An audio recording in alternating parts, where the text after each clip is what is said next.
Okay, back to Like a Slow Burning Fire. And right now I'll be reading chapter 21. It's called On the Line to Newfoundland. The next day at work, the guys ask me about Neil Young, and I tell them, awesome show, one of the best. Neil rocked. We met these girls, and there was magic in the night. I get home from work, and I'm wearing the same jeans as the night before, so I pull my ticket stub out of my pocket and put it on top of the dresser, and I'm holding Billy's subway card in my hand.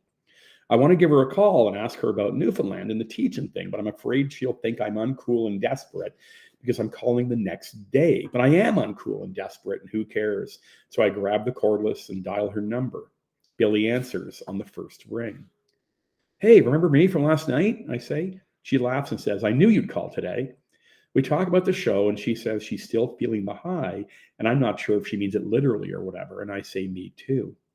She tells me Rosie called her when she got home, and I say, she's so nice. It was so much fun hanging with her.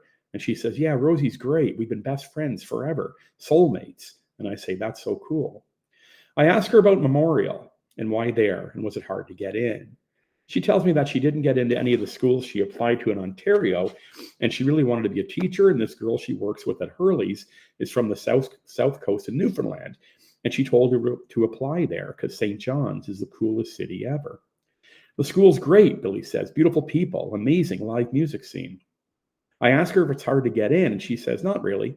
I had a B average, and it did the job. Wait, give me a sec, she says. And when she returns to the phone, she says, Millie Mercer. I say, what? And she says, Millie Mercer. You have to talk to her. She's so nice and she's amazing. She runs the teaching program at MUN. She's the one who sent me the application and told me what to do. She's a lifesaver. I say, that's great. And then I ask Billy if she has Millie's number. And she says, no, but call information. Do you know about the 1212 thing? And I say, yeah, I got it. I tell her, thanks a lot. And she says, let me know what happens. It'd be great if you got in. You'd so love it there. Best place ever.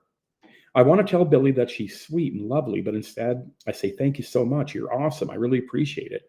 And she says, no problemo. Glad to help. Call me when you know the deal. I feel like I'm on a roll, so I get out the phone book and get the area code for Newfoundland and see it's 709. So I dial the magic 555-1212 number with the 1709, and somewhere in Newfoundland, an operator answers and says, how can I help you? I say hi and ask her if she could give me the number for Memorial University's education department. She asks if I want education records or admissions, and at first I think, how do I know? And then I clue in and say admissions. Admissions, she says. Yeah, I say, I'm calling from Ontario, and I'm hoping to go there for teaching. Oh, she says, my son goes to MUN to be a school teacher. Her voice is friendly and real, so I figure why not? And I ask her what his marks were like.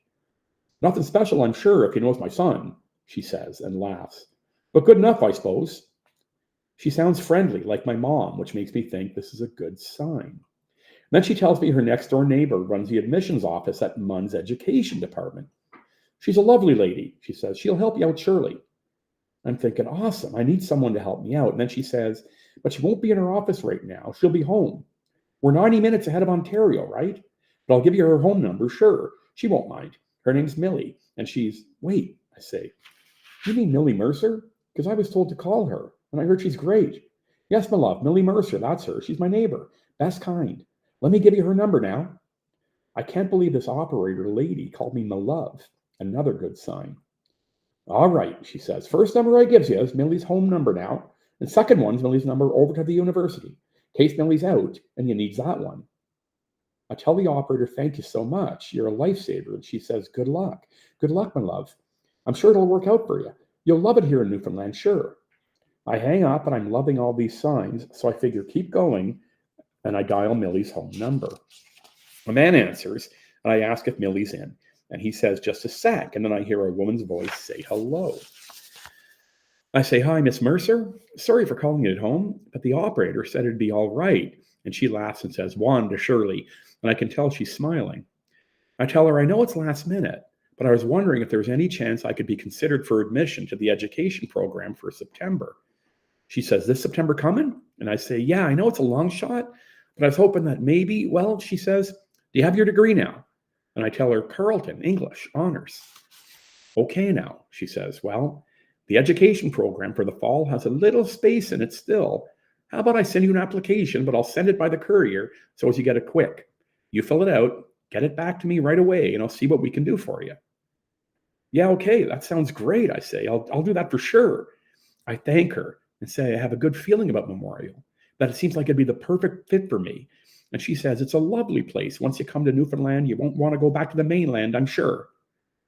A couple days later, the application arrives, and inside the big brown envelope, along with all these forms, is a postcard of 3 old fishermen.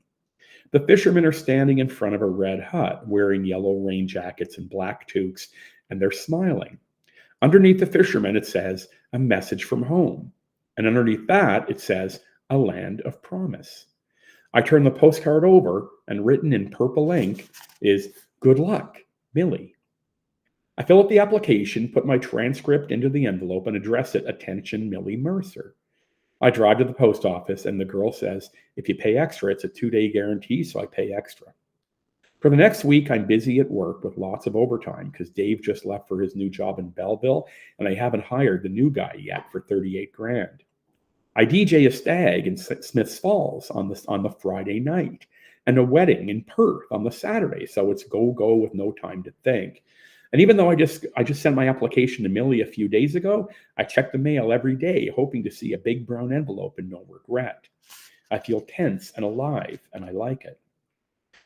I have this feeling in my gut that something good is brewing, and then at the wedding in Perth, this big plaid shirt guy in his 40s with red hair and a red beard asks if we have a song called Sonny's Dream.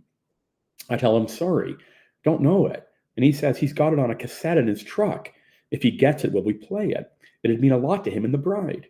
I tell him, yeah, for sure. And when we play it, the dance floor fills up and everyone's waltzing to this beautiful song and singing along to every word about Sonny and his dream, and it brings a tear to my eye. When the song ends, the red beard dude comes up to get his cassette back and says, thanks for playing it. You guys are wicked. I tell him, yeah, it's a beautiful song. What's the name of the guy who sings it? And he says, Ron Hines. He's a Newfoundlander, a townie from St. John's.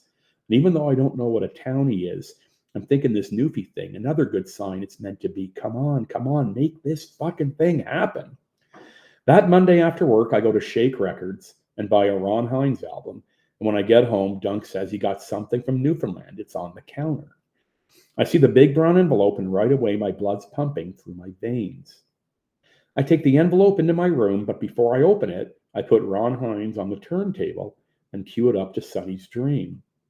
I sit on the edge of my bed, close my eyes, tilt my chin up, and breathe deeply. My hands are shaking, and I'm thinking, come on, the signs were all there. Make it good, make it good. I rip the envelope open, take out the letter, and unfold it. I don't see regret in the first line, and in the second line, I see congratulations, and then I see for the fall semester, and I yell, fucking right, and Dunk yells, fucking wicked. I get to the end of the letter, and underneath the word sincerely in purple ink is Millie Mercer's signature and a happy face. And that is the end of chapter 21.